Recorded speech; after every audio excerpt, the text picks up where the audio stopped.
नमस्कार, आप देख रहे हैं बुलंद आवाज पूजा सिंह के साथ। दोस्तों, स्वागत है आप सभी का आज के इस नए वीडियो में। दोस्तों, जब से आकाश आनंद ने एक बार फिर से चुनावी मैदान में एंट्री की है, उसके बाद से लगातार आकाश आनंद की चर्चा हो रही है। हर तरफ सिर्फ और सिर्फ आकाश आनंद की बात हो रही है, फिर वो चाहे पॉजिटिव तरीके से हो या फिर नेगेटिव तरीके से, चर्चा तो हो रही है आकाश आनंद की। और रातों रात चमका दिया उन्होंने एक बार फिर से बहुजन समाज पार्टी को, जिस पार्टी को भाजपा की बी टीम सी टीम कह करके बार बार ट्रोल किया जाता था कि बसपा कुछ बोलती नहीं है, बसपा चुप रहती है, बसपा सुप्रीमो मायावती कुछ बोलती नहीं है, कुछ कहती नहीं है, आकाश आनंद को फ्री हैंड नहीं है, आकाश आनंद ये वो तमाम तरीके की बातें आकाश आनंद के लिए भी और बसपा सुप्रीमो मायावती के लिए भी, क्योंकि ट्रोलर्स को कोई दूसरा काम तो है नहीं। वो तो जब ट्रोल करते हैं तो फिर हर चीज़ को करते हैं, अच्छी को भी बुरी को भी। तो इस तरीके की चर्चाएं होती थी, लेकिन 10 अगस्त को अचानक से कुछ ऐसा हो गया कि जिसने पूरे माहौल को बदल दिया। कार्यक्रम पहले से तय था आकाश आनंद का कि वो हाथरस सादाबाद जाएंगे और वहाँ पर जो प्रत्याशी हैं डॉक्टर अविन शर्मा, उनकी बसपा प्रत्याशी के रूप में विधिवत घोषणा करेंगे, ये कार्यक्रम था। अब घोषणा तो उन्होंने की, अच्छा कार्यक्रम था, बड़ा कार्यक्रम था, बड़ी संख्या में लोग वहां पहुंचे डॉक्टर अविन शर्मा का हौसला बढ़ाने के लिए और आकाश आनंद को सुनने के लिए। उसके बाद आप ये देखिए कि जब आकाश आनंद ने बोलना शुरू किया तो तकरीबन 40-42 मिनट का उनका भाषण है। कार्यक्रम तो पूरा उनका 1 घंटे से ऊपर का था, लेकिन उसमें कुछ समय स्टार्टिंग में जो स्वागत में बोला जाता है और स्वागत किया जाता है, उसमें उसको मिला करके फिर बाद में धन्यवाद वगैरह ये सब चीज़ें मिला करके 1 घंटे से ऊपर का था। लेकिन 40-42 मिनट में आकाश आनंद ने गर्दा उड़ा दिया। 34-35 मिनट उन्होंने जमकर भारतीय जनता पार्टी की केंद्र सरकार और उत्तर प्रदेश की सरकार को घेरा, जमकर निशाना साधा और थोड़ा बहुत नहीं, जबरदस्त तरीके से हर मामले पर, हर बिंदु पर, हर पहलू पर, कौन सी ऐसी चीज नहीं थी। रोजगार उन्होंने जिस तरीके से उठाया मुद्दा, फिर उसके बाद 7,000 करोड़ विकास के नाम पर उसका मुद्दा उठाया उन्होंने, फिर आपका शिक्षा, जो स्कूल बंद किए हैं वो, और पेट्रोल में जिस तरीके से वो एथेनॉल मिला करके अब बेचा जा रहा है, जिसकी वजह से गाड़ियों को बड़ा नुकसान होने की संभावना है, उसका मुद्दा उठाया। गन्ने का जूस मिला करके बेच रही है सरकार, ये तक उन्होंने कह दिया।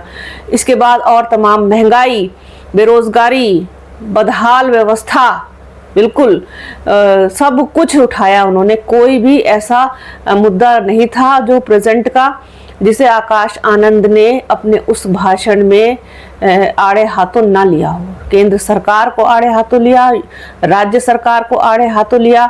जिस तरीके से ये कहा जाता था कि वो बोलते नहीं है, भाजपा के लिए कुछ नहीं बोलते हैं, डेफिनेटली बी टीम की तरह काम कर रही है, साइलेंट है बसपा। आकाश आनंद ने सबको खामोश कर दिया।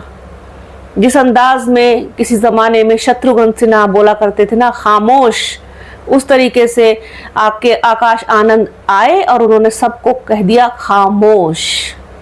और आप यकीन जानिए कि 10 अगस्त को ये कार्यक्रम हुआ है दिन में, उस शाम को, रात को बिल्कुल सन्नाटा, ऐसा सन्नाटा पसरा था कि सब गायब।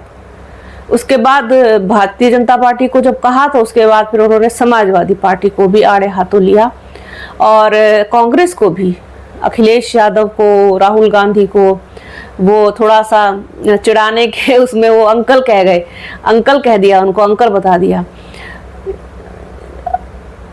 राजनीति में जब पलटवार किया जाता है तो कुछ ना कुछ ऐसे शब्दों का इस्तेमाल कर ही दिया जाता है, और फिर अंकल कोई बहुत बुरी बात तो है नहीं, अगर कह दिया तो कह ही देते हैं अंकल, तो हमें तक कह देते हैं लोग आंटी, जबकि ठीक है, बच्चे कहें चलता है, लेकिन बड़े बड़े लोग भी कह देते हैं, तो क्या करें, उसका क्या बुरा मान जाएं या रूठ के बैठ जाएं।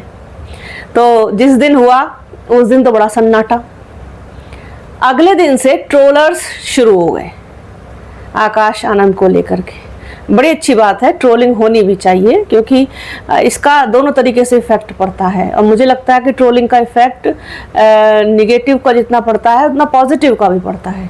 कम से कम बात तो होती है इंसान की ट्रोलिंग के जरिए।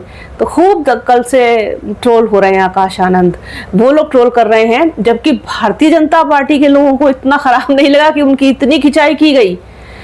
ये तक कहा नितिन गडकरी को आकाश आनंद ने कि जिनका मंत्रालय भी नहीं है वो पेट्रोल बना रहे हैं। पेट्रोलियम मंत्रालय भी नहीं है, तब भी पेट्रोलियम मंत्रालय से कोई लेना देना नहीं है, उसके बावजूद वो बराबर पेट्रोल में एथेनॉल और ये और सारी चीजें कर रहे हैं।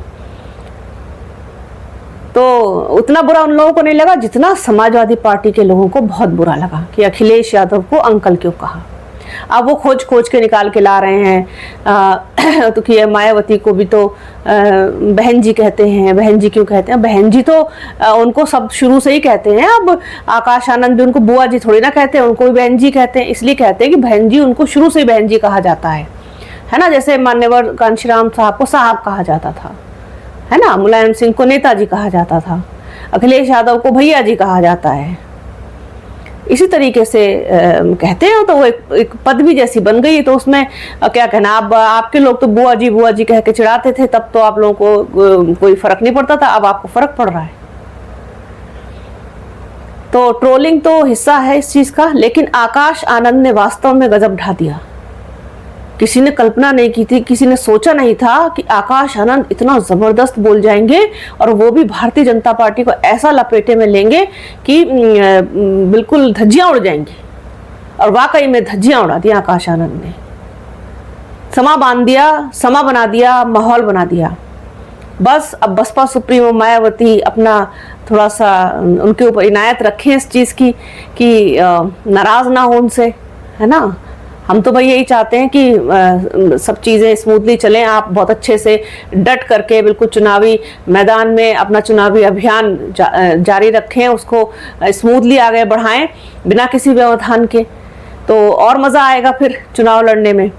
तो आकाश आनंद को लोग देखना चाहते हैं, सुनना चाहते हैं, उनको पसंद करते हैं, उनमें वो फायर देखते हैं, उनमें वो आग देखते हैं जो एक युवा नेता में होनी चाहिए। जेनजी को बिलोंग करते हैं, उनकी समस्याओं को बखूबी समझते हैं, उनकी परेशानियों को समझते हैं, उनकी मनोदशा को समझते हैं, मनोस्थिति को समझते हैं, हर चीज़ को वो समझने की सलाहियत रखते हैं, काबिलियत रखते हैं। तो फिर उन्हें मौका क्यों नहीं मिलना चाहिए।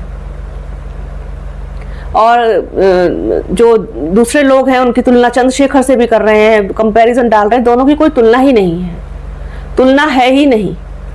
मैं कभी आकाश आनंद की तुलना चंद्रशेखर से नहीं कर सकती। चंद्रशेखर एक अलग लेवल के नेता हैं और आकाश आनंद एक अलग लेवल के। दोनों के मानक ही अलग अलग हैं और सब अपने अपने मानक पर ठीक है। हमको कोई अधिकार नहीं है कि हम किसी की भी खिंचाई करें, किसी के बारे में भी गलत सलत बोलें, किसी को भी किसी से छोटा या कमतर आंकें। उनकी अपनी एक जमीन है, उनके अपने लोग हैं, अपने कार्यकर्ता हैं, अपने समर्थक हैं। वो उनको जिस तरीके से ठीक लगता है वो उस तरीके से राजनीति करते हैं। आकाश आनंद को जिस तरीके से बसपा सुप्रीमो मायावती को ठीक लगता है वो लोग उस तरीके से करते हैं। बसपा अपनी तरीके की राजनीति करती है, आजाद समाज पार्टी अपनी तरीके की, समाजवादी पार्टी अपनी तरीके की, कांग्रेस अपनी तरीके की, भाजपा अपनी तरीके की। सबको आजादी है अपने अपने तरीके की राजनीति करने की। तो इसमें बुरा मानने की, चिढ़ने की, जलने जैसी तो कोई बात ही नहीं है। ये तो उन लोगों का काम है जो बहुत छोटी सोच के लोग हैं और जिनको ये लगता है कि बस इतनी सी दुनिया है, कूप मंडूक टाइप के। समय आने पर बोलना, सटीक बोलना, धारदार तेवरों के साथ बोलना और दमदार भाषण करना आकाश आनंद की पहचान है और ये पहचान उनसे कोई नहीं छीन सकता। इसी से जाने और पहचाने जाते हैं आकाश आनंद, आगे भी इसी से जाने और पहचाने जाएंगे क्योंकि मुद्दों की बात करते हैं। मुझे व्यक्तिगत रूप से वही नेता पसंद है जो आज के युवा की बात करता है, देश के भविष्य की बात करता है, फिर वो चाहे आकाश आनंद हो या फिर राहुल गांधी हो। इसीलिए मुझे समझ में आता है कि देश की बात करो, देश हित की बात करो, युवाओं की बात करो। इतिहास में क्या रखा है, इतिहास तो एक ना एक दिन सबको हो जाना है। तो आज के इस वीडियो में फिलहाल इतना ही। आकाश आनंद सबको कर गए खामोश। तो बने रहिए हमारे चैनल के साथ। चैनल को लाइक शेयर सब्सक्राइब कीजिए, बेल आइकन घंटी जैसी आकृति जरूर दबाइएगा जिससे कि आने वाले वीडियो का नोटिफिकेशन आपको मिल सके। वीडियो को पूरा देखिएगा, ज्यादा ज्यादा शेयर कीजिएगा। अपना और अपनों का बहुत ख्याल रखिए। जल्द मिलूंगी आपसे एक नए वीडियो में, एक नए मुद्दे के साथ, एक नई चर्चा में।